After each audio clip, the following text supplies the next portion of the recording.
সম্মানিত দিনী ভাই বোন, বলছিলাম রাসূল সাল্লাল্লাহু আলাইহি ওয়াসাল্লাম বলেন, খায়রুন নিসায়ে, মহিলাদের মধ্যে সবচেয়ে ভালো মহিলা। একদা আল্লাহ রাসূল বললেন, এক, নবী জান্নাতে যাবেন, দুই, শহীদ জান্নাতে যাবে, তিন, এই ছেলে, কোনো কথা আপনি ওইভাবে বলছেন কেন? চুপে হাতের ইশারায় বলবেন, আর পাশ থেকে কোনো ছেলে যেন উঠতে না পারে এটা খেয়াল করবেন। আমি আপনার চেয়ে বেশি ব্যস্ত আছি। চার, শহীদেরা জান্নাতে যাবে, পাঁচ, মহিলারা জান্নাতে যাবে। এই সিরিয়ালে আমি আর আপনি নেই। আবার দেখেন, এক, নবীগণ জান্নাতে যাবেন, দুই, শহীদেরা জান্নাতে যাবে, তিন, সত্যবাদীরা জান্নাতে যাবে, চার, সন্তান প্রসবে মারা যায় যেসব মহিলা তারা জান্নাতে যাবে, পাঁচ, তোমাদের স্ত্রীরাও জান্নাতে যাবে। কিভাবে? এক, স্বামীর সাথে প্রেম বিনিময় ভালোবাসায় আগ্রহী যারা, দুই, বেশি সন্তান দিতে পারে যারা, তিন, একটু স্বামীর সাথে গন্ডগোল হলে হাত ধরে বলে, যতক্ষণ পর্যন্ত আপনি আমার উপরে সন্তুষ্ট না হবেন ততক্ষণ পর্যন্ত আমি খাদ্য খাবো না। জান্নাতি নারী এরা। এই কথা মুহাম্মদ সাল্লাল্লাহু আলাইহি সাল্লাম বলেন। এতে আমাদের ব্যক্তিগত কোনো হাত নেই।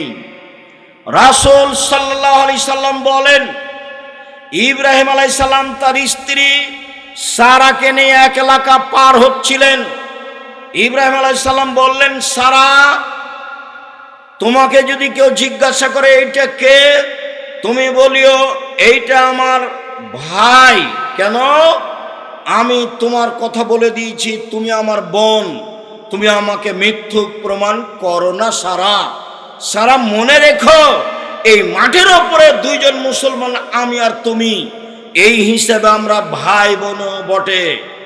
কৌশল করলে ইব্রাহিম আলাইহিস সালাম তার স্ত্রীকে রক্ষা করতে পারলেন না। তার স্ত্রীকে বললেন, স্বৈরাচারী শাসক তোমাকে ডেকেছে, তুমি যাও। সারা স্বৈরাচারী শাসকের ঘরে ঢুকলেন। ঘরে ঢুকতেই স্বৈরাচারী শাসক দাঁড়িয়ে হাতটা তার দিকে আগিয়েছে। তখন সারা বলছেন, থামেন, আগে ওযু হবে, 2 রাকাত সালাত হবে, তারপরে কোনো কথা।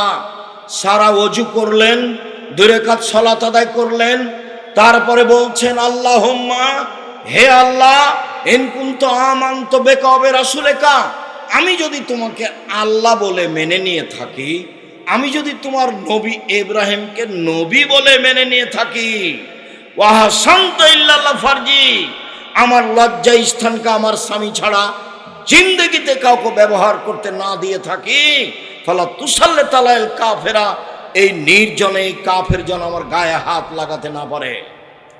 দিনী বোন শোনেন, নিরাশা হবেন না। এক, আমি তোমাকে মেনে নিয়েছি আল্লাহ বলে। দুই, আমি ইব্রাহিমকে নবী বলে মেনে নিয়েছি। আমি বলি না যে ইব্রাহিম আমার স্বামী, এই কথা পরে, আমি বলছি ইব্রাহিম নবী। তিন, জিন্দেগিতে আমি কোনোদিন জেনায় লিপ্ত হইনি। এই কথা তিনটা যদি সত্য হয়, তাহলে এই যেন আমার নির্জনে গায়ে হাত লাগাতে না পারে। কথা শেষই হয়নি, অজ্ঞান হয়ে পড়ে গেছে। আপনি মহিলা মানুষ, আপনার একটু সাহস হয় না? তো আপনার দেবরের সাথে ভাসুরের সাথে কত গল্প, কি দিয়ে আল্লাহ কথা কবুল করবেন? স্বামী যখন থাকে না তখন কত গল্প, আপনার কি দিয়ে কথা কবুল হবে? কথা যে আপনার কবুল হবে তার কিছু পথঘাট তো থাকতে হবে। সম্মানিত দিনী ভাই ও বোন, ইব্রাহিম আলাইহিস সালাম তার স্ত্রী বাচ্চাকে রেখে দিলেন। ওয়াজাইন্দা দাওহাতা, ওয়াজাহুমাইন্দা দাওহাতা, স্ত্রী বাচ্চাকে রেখে দিলেন ছোট পাকুড় গাছের নিচে। ফাওকা জামজামা, জমজম কূপের উপরে। ফিয়ালাল মসজিদে, মসজিদের পাশে। তখন মসজিদ নেই, রেখে দিয়ে তিনি হাঁটছেন। পিছনে পিছনে হাজেরা বলছেন, ইয়া ইব্রাহিম আইনা তাজহাব, ইব্রাহিম আপনি কোথায় যাচ্ছেন? ইয়া ইব্রাহিম আইনা তাজহাব, আপনি কোথায় যাচ্ছেন? অতাত্রকুনা বিহাযাল ওয়াদি আল্লাযী লাইসা ফীহি ইনশাআল্লাহ শাই, আপনি আমাকে ছেড়ে যাচ্ছেন এমন একটা উপত্যকায় যেখানে মানুষজন তো নেই, নেই ঘাস পাতাও নেই। ওয়াজালা লা ইয়ালতাফিতু ইলাইহা, স্বামী তার দিকে তাকাচ্ছেন না। ওয়াকালাত যালিকা মিরারান, তিনি বারবার বলছেন, ইব্রাহিম আপনি কোথায় যাচ্ছেন? এই উপত্যকা আমাকে ছেড়ে যাচ্ছেন। একবারও যখন লক্ষ্য করলেন না, নিরুপায় হয়ে স্ত্রী বলছেন, আপনি কি আল্লাহর অনুমতিতে চলে যাচ্ছেন? আল্লাহ কি আপনাকে এইভাবে চলে যেতে বলেছেন? আরে আপনি আমাকে কিছু বলবেন তো। তুমি থাকো, কোনো সমস্যা নেই, আল্লাহ তোমাকে দেখবে, এরকম কিছু আপনি আমাকে বলবেন না? আমাকে রেখে একটা দুধের বাচ্চা সহ চলে যাচ্ছেন, আপনাকে কি আল্লাহ এভাবে চলে যেতে বলেছেন? তখন ইব্রাহিম আলাইহিস সালাম বলছেন, নাম, হ্যাঁ, হ্যাঁ ছাড়া কোনো শব্দ নাই ওখানে। যখন বললেন হ্যাঁ, তখন স্ত্রী বলছেন, ফালা ইউজাইয়ুনাল্লাহু তাআলা, আচ্ছা ঠিক আছে, আপনি চলে যান, আল্লাহ আমাকে ধ্বংস করবেন না।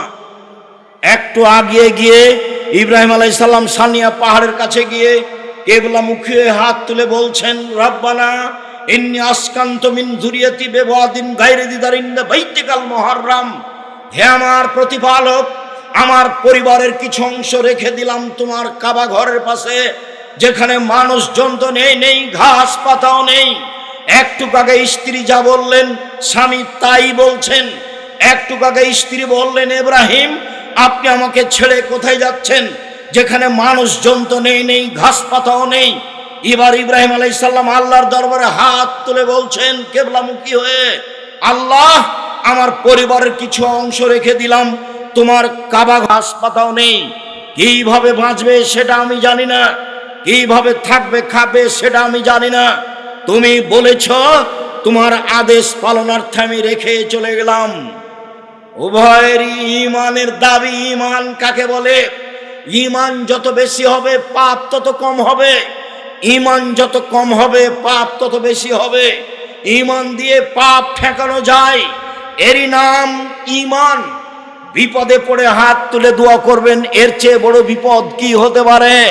দুধের বাচ্চা স্ত্রীকে রেখে চলে যেতে হবে, কথা বলাও নিষেধ, কথা বলাও যাবে না। চিন্তা করো না, থাকো, একদিন আসবো, দেখা সাক্ষাৎ হবে, কোনো কথা নেই। ওইভাবে রেখে চলে যাচ্ছেন। ভালোবাসার অভাব ছিল না, একটু দূরে গিয়ে হাত তুলে দোয়া করছেন। হাত তুলে দোয়া আমরা তুলে দিনি, নামাজের পরে সবাই মিলে হাত তুলে দোয়া করা সত্য সত্যই বিদআত। হাত তুলে দোয়া করা ব্যক্তিগত ব্যাপার। কত হাদিস আপনার সামনে পেশ করলাম, প্রায় 35টা হাদিস পেশ করেছি হাত তুলে দোয়া করার। 14টা না 16টা স্থান উল্লেখ করেছি হাত তুলে দোয়া করার। তার মধ্যে একটা আছে, হাত তুলে দোয়া করলে আল্লাহ খালি হাত ফিরিয়ে দিতে লজ্জা পায়। আপনার হাত দুটি খালি ফিরিয়ে দিবেন, আল্লাহ লজ্জা হয়। আমি কেমনে ফিরিয়ে দিই? এই জন্য আপনি হাত তুলে দোয়া করবেন। চাওয়ার প্রয়োজন আছে, দুই চোখের পানি ঝরবে, হাত এইভাবে উঠে থাকবে, নয় এইভাবে উঠে থাকবে। অঝোর নয়নে বলবেন, আমাকে সন্তান দিতেই হবে। তুমি আজিজ পরাক্রমশালী, তোমাকে কেউ ঠেকাতে পারে না। আমার কোনো সন্তান নেই, তুমি সন্তান আমাকে দিয়ে দিলে তোমার কেউ বিচার করতে পারবে না। আমার ছেলেকে যদি তুমি আলবানি করে দাও, তাহলে তোমার বিচার কেউ করতে পারবে না। তুমি আজিজ পরাক্রমশালী, তোমার কোনো অংশীদার নেই, লা শারিকা লাহু, তার কোনো শরীক নেই। আমার একটা বাড়ি গাড়ি টাঙ্গাইল শহরে, আপনার নওগাঁ শহরে, ঢাকা শহরে করে দাও, আমি গভীর রাতে হাত তুলে তোমার দরবারে বলছি, আপনি এভাবে বলতে শিখুন। আপনার কথা শোনার জন্য আল্লাহ তাআলা প্রতীক্ষমান আছেন। রাতের 3 ভাগের 2 ভাগ পার হলে আল্লাহ সপ্তম আকাশ থেকে প্রথম আকাশে নেমে এসে বলেন, পৃথিবীর মানুষ, তোমরা কিছু বলো কি আমাকে? বলো না, আমি তোমাদের কথা শুনবো। তোমরা কিছু চাও না কি? চাও না, আমি দিব। তোমরা কি আমার কাছে ক্ষমা চাও? আমি ক্ষমা করে দিব। অন্য ঘটনা, ইবলিস এসে বলছে, ইবলিস আল্লাহর কাছে যখন আসলো, আল্লাহ বললেন, ইবলিস আদমকে মেনে নাও। ইবলিস বলল, কেমনে মানি? ও হচ্ছে মাটির তৈরি, আমি হচ্ছি আগুনের তৈরি, কেমনে মানি? মানা যায় না। আল্লাহ বলছেন, এই অহংকারী, অহংকার করলি, যা যা এখান থেকে সরে যাও, রাজিম বিতাড়িত, সর সর সর সর সর।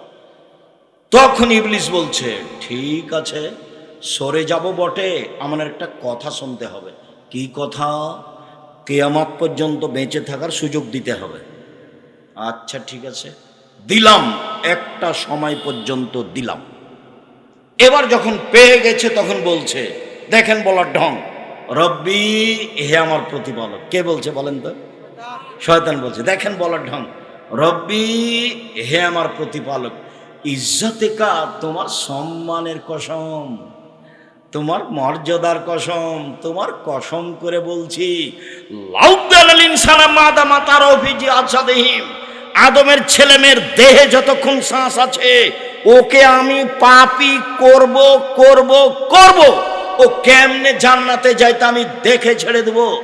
ওর দেহে শ্বাস থাকাকালীন তাকে আমি পাপী করব, জেনা করাবো, বউ তালাক দেওয়াবো, জমি দখল করাবো, দল সংগঠনের নামে মারামারি করে জেল হাজতে দিয়ে দেওয়ার ব্যবস্থা করব, সব কাজ করব।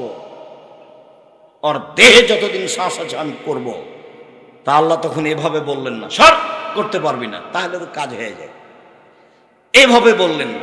তখন আল্লাহ বলছেন, ওয়া ইজ্জাতি ওয়া জালালি ওয়া ইরতিফায়ে মাকানি, আমার সম্মানের কসম, আমার ইজ্জতের কসম, আমার মর্যাদার কসম, আমার উচ্চতার কসম, শুনে রাখ ইবলিস, আদমের ছেলে যতবার আমাকে বলবে ভুলেছে, আমি ততবার ক্ষমা করে দেব। ও যদি পাপ করতেই থাকে আর বলতে থাকে, আমি ক্ষমা করে দেব। আদম সন্তান শুনে রাখো, মা দাওতানি ওরা যাওতানি, তুমি যেভাবে আশা পোষণ করো সেভাবে আমি পূর্ণ করে থাকি। তুমি যেভাবে বলো আমি সেভাবে তোমার আশা পূর্ণ করে থাকি। তুমি যা বলো তা আমি মেনে নিই। তুমি যেভাবে চাও আমি সেভাবে করি। তুমি যেভাবে ডাকো আমি সেভাবে থাকি। তুমি আমার কাছে ক্ষমা চাইলে ক্ষমা করে দিই। আমি পরোয়া করি না তুমি কত বড় পাপী, আমি পরোয়া করি না তুমি কত বড় পাপী, আমি পরোয়া করি না তুমি কত বড় পাপী।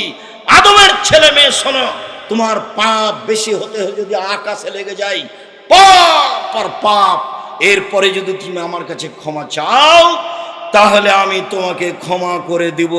তুমি যেভাবে ডাকো আমি সেভাবে থাকি। তুমি যেভাবে আশা পোষণ করো সেভাবে পূর্ণ করে থাকি। তুমি যেভাবে ডাকো আমি সেভাবে থাকি। তুমি যেভাবে আশা পোষণ করো সেভাবে আমি পূর্ণ করে থাকি। ক্ষমা চাইলে ক্ষমা করে দিই। আমি পরোয়া করি না তুমি কত বড় পাপী, আমি পরোয়া করি না তুমি কত বড় পাপী, আমি পরোয়াই করি না। আল্লাহ তাআলা বলছেন, আমাদের নবী বলেন, ইন তুআযিবুহুম ফাইন্নাহুম ইবাদুকা, ঈসা আলাইহিস সালাম বলেছেন, আল্লাহ আমার কথা জিজ্ঞাসা করছেন কেন? আমি কাউকে বলেছি যে আমি আল্লাহ?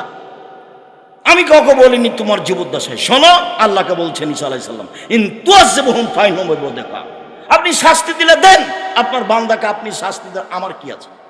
ওয়ান তাগফির লাহুম ফাইন্নাকা আনতাল আজিজুল হাকীম, আর তুমি যদি ক্ষমা করো তুমি পরাক্রমশালী, কেউ তোমাকে ঠেকাতে পারে না। ফেরাউনকে ক্ষমা করে দিলে তোমার বিচার কেউ করতে পারবে না। করো, শাস্তি দিলে দাও, তোমার বান্দা, আমার কি করার আছে? ক্ষমা করলে করো, তুমি পরাক্রমশালী, তোমার কেউ বিচার করতে পারে। হ্যাঁ, ফেরাউন ক্ষমা পাবে কেন?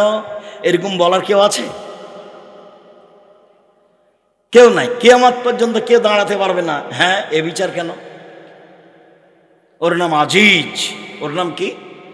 আজিজ, কাদির, জব্বার, প্রতাপশালী, মালিকুল আমরাত, রাজাধিরাজ, কোন পরোয়া করে না। ফালুল লিমা ইউরিদ, যা ইচ্ছা তাই করে। তো যা ইচ্ছা তাই করো, তো গভীর রাতে বলছে আমাকে একটা ছেলে দাও না, দাও ছেলে আমাকে একটা দাও। ঠিক আছে দিব। তা আপনি বলছেন কেমন করে বলছেন? ন্যাংড়া খড়া করে বললে হবে? পাকা পোক্তা করে বলতে হবে। দেখেন না কিভাবে বলছেন। আয়েশা রাদিয়াল্লাহু তাআলা আনহা বলেন, আল্লাহ নবী বলছেন, আয়েশা এই যে জিবরাইল তোমাকে সালাম দিল। তখন আয়েশা বলছেন, ওয়া আলাইহিস সালাম ওয়া রাহমাতুল্লাহি ওয়া বারাকাতুহু। জিবরাইল কো সালাম, তার উপরে শান্তি। আপনি তো দেখতে পান, আমরা তো দেখতে পাই না। আপনি তো দেখতে পান, কোথায় জিবরাইল? আমরা তো দেখতে পাই। এক বিছানে তিনজন, জিবরাইল আলাইহিস সালাম, মুহাম্মদ সাল্লাল্লাহু আলাইহি সাল্লাম এবং আয়েশা রাদিয়াল্লাহু আনহা, এক বিছানে এক ল্যাপের নিচে তিনজন। কিন্তু আয়েশা দেখতে পান না জিবরাইল কোথায়। অথচ আল্লাহ রাসূল বলছেন, আয়েশা এই যে জিবরাইল, হাজা জিবরাইল, এই যে জিবরাইল তোমাকে সালাম দিল। এখন আয়েশা নিরুপায় বলছেন যে আপনি তো দেখতে পান, আমরা তো দেখতে পাই না। মানুষ জিবরাইলকে দেখতে পাবে না, নবীরা পায় না। মানুষের এই চক্ষু, এই ক্ষমতা জিবরাইলকে দেখতে পারবে না। আর জিবরাইল মানুষের সাথে সরাসরি কথা বলেন না, আল্লাহ তো বলেনই না, নবীদের সাথে বলেন। সম্মানিত দিনী ভাই বোন, মহিলা মানুষের সম্মান অনেক বেশি। আল্লাহ রাসূল বলেন, পৃথিবীর মহিলা শুনে রেখো, কোন পিতা যদি দুইটা মেয়ের লালন পালন করে, দুইটা বড় হওয়া পর্যন্ত, বিবাহ হওয়া পর্যন্ত, আমি মুহাম্মদ সাল্লাল্লাহু আলাইহি সাল্লাম এবং মেয়ের পিতা একসাথে জান্নাতে থাকবো। এইভাবে আঙ্গুল দুটি জমা করে দেখালেন। তারপরে তিনি বললেন, পৃথিবীর মানুষ শুনে রেখো, কেউ যদি তিনটা মেয়ের লালন পালন করে, এক, আল্লাহ মহল্লা মেয়েদের বিদ্যা শিখিয়ে দেয়, দুই, আদ্দা বাহন্না মেয়েদের শিষ্টাচার শিখিয়ে দেয়, তিন, আহসানা ইলাইহিন্না তাদের সাথে ভালো আচরণ করে, তাহলে মেয়ে তিনটে বিচারের মাঠে বাপের জন্য জাহান্নাম থেকে অন্তরাল হয়ে যাবে। এইভাবে অন্তরাল হবে। ওইদিকে আছে জাহান্নাম, মধ্যে আছে মেয়েরা, এদিকে আছে বাপ। মেয়েরা বলবেন আল্লাহকে, আমার আব্বাকে আগে জান্নাতে দিতে হবে, তারপরে কোনো কথা। এখন আপনার চোখের সামনে মেয়ে নখ ছোট বড় করে রাখে, নেইল পালিশ দেয়, ল্যাংটা পোশাকে ঘুরে, আপনি কিছুই বলেন না, তাহলে কি মেয়ে আপনার পক্ষে বলবে? কতদিন বলেছি, দিনের মতো মনে আছে, ঝকঝকে হে। বাপ কাকে বলে আপনাকে আমি বুঝাতে পারিনি, এক মিনিট। সম্মানিত দিনী ভাই বোন, আয়েশা রাদিয়াল্লাহু তাআলা আনহা বলেন, আমরা এক সফরে ছিলাম, হঠাৎ আমার গলার হার হারিয়ে গেল, খুঁজে পায় না, কোথায় হার খুঁজে পায় না। মানুষজন আটকা পড়ে গেল, পানি নেই, ওযুও করতে পারে না, সালাত আদায় করতে পারে না। আমরা বড় বিপাকে। আমার আব্বাকে জনগণ বলল, আয়েশা কি করেছে তা জানেন? কি করেছে? আয়েশা গলার হার হারিয়েছে, খুঁজে পায় না, যেতেও পারি না, পানিও নেই, ওযুও করতে পারি না, সালাত আদায় করতে পারি না। আয়েশা রাদিয়াল্লাহু তাআলা আনহা বলেন, আবু বকর সিদ্দিক আমার নিকটে আসলেন, লাকজাদান শাদীদা, তিনি আমার এই কোমর, পেটের এই জায়গাটার উপরে একটা জোরে আঘাত করলেন। এত জোরে আঘাত করলেন, আমার আব্বা, ওই আমার স্বামী ওই সময়ে আমার উরু রানের উপরে মাথা দিয়ে ঘুমিয়েছিলেন। যদি আমার স্বামী আমার উরু রানের উপরে মাথা দিয়ে না ঘুমাতেন, তাহলে আমি মায়ের কারণে দূরে সরে যেতাম, এত জোরে মারলেন। এই ছেলে থামো একটু। সম্মানিত দিনী ভাই বোন, এইটা আপনার জন্য অতীব জরুরি। আপনি আর আমি ছেলে মেয়ে লালন পালন করতে ভুল বুঝেছি, আমি আর আপনি ছেলে মেয়ে লালন পালন করতে ভুল বুঝেছি। আমি আর আপনি যেটা বুঝেছি তাতে আমাদের ইহকাল পরকাল নেই, এইটা আপনাকে বুঝাতে চাচ্ছি। তো মেয়ের উরু রানের উপরে জামাই যদি মাথা দিয়ে ঘুমিয়ে থাকে, তো আমাদের দেশের লোকেরা কি ওখানে যাবে? চোখে পড়লেই তো এইভাবে ঘুরে যাবে।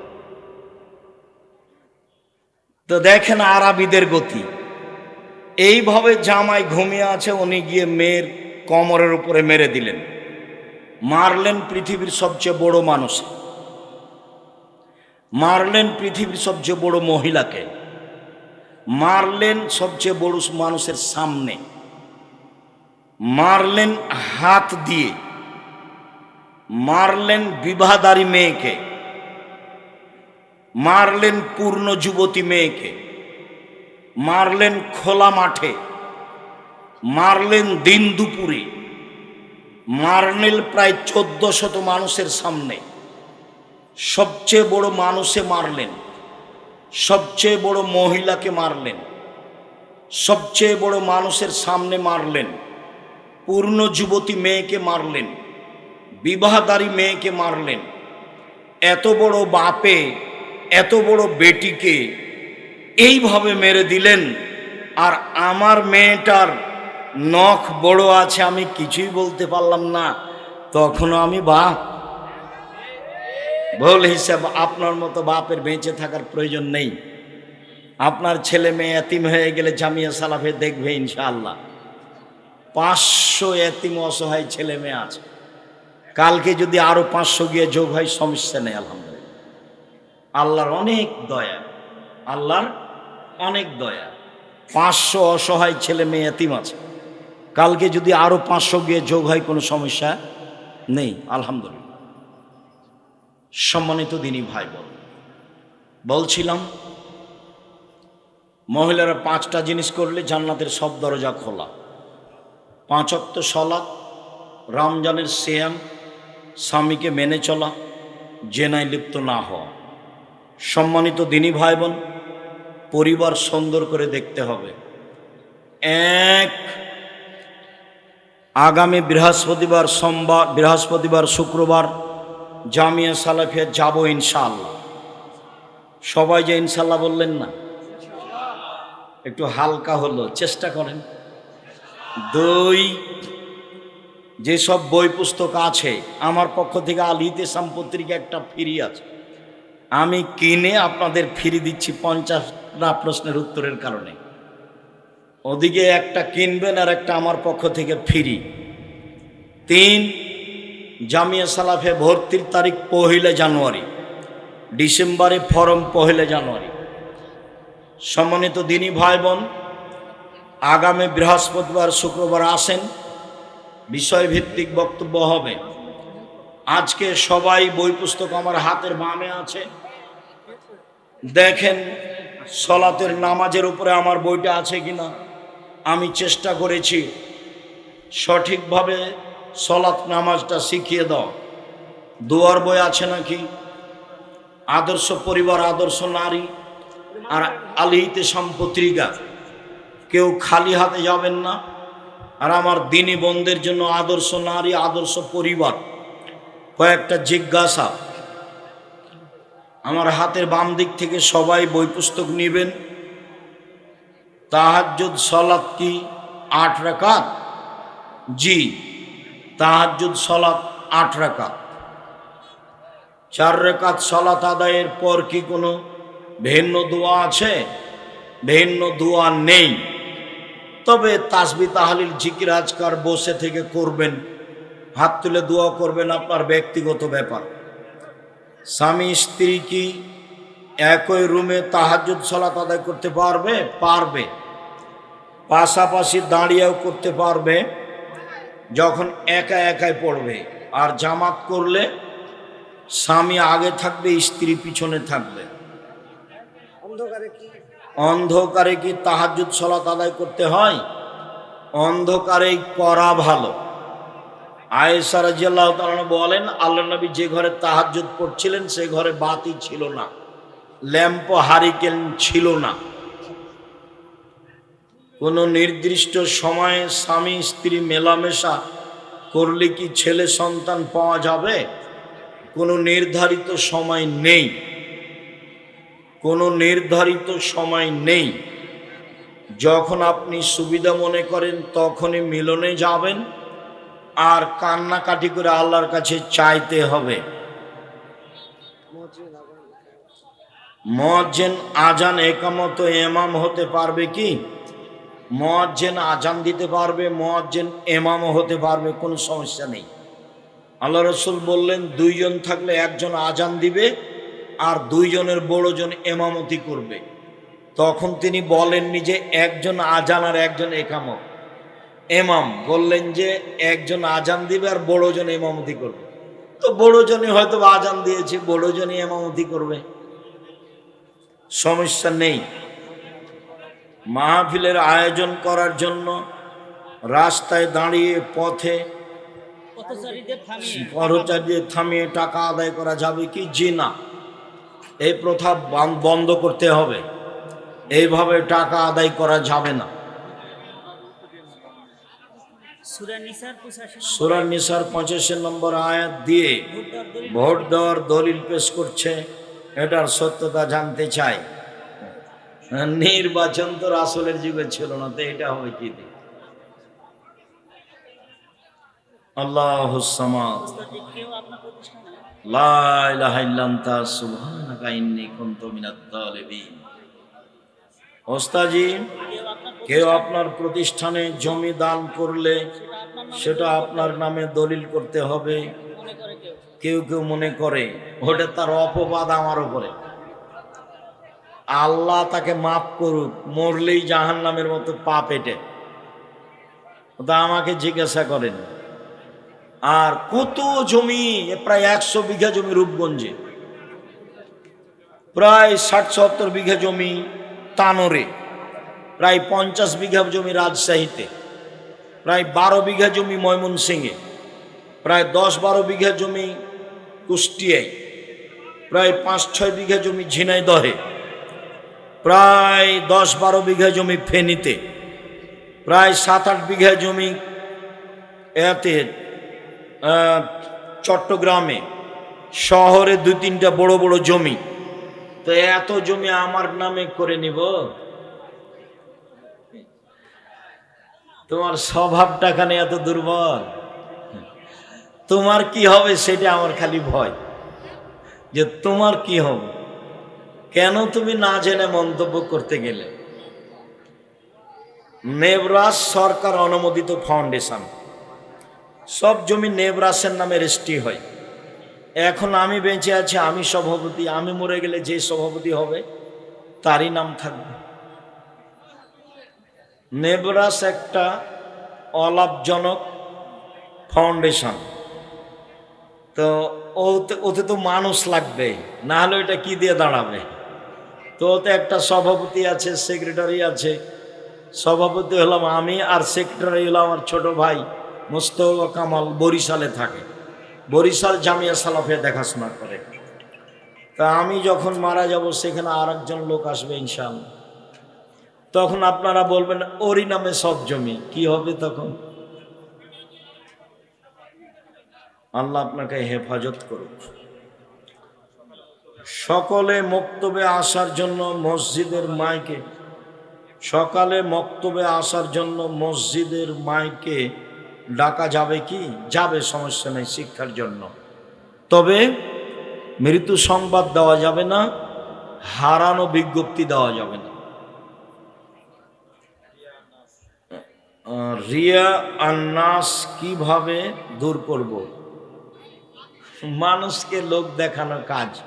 বেঁচে থাকো, চেষ্টা করো, কাউকে তুচ্ছ মনে করিও না, কাউকে দেখে একবারে কথা না বলে অহংকার করে চলে যায় না, তাহলেই হবে। লোক দেখানো ইবাদতের মনোভাব সৃষ্টি হয়।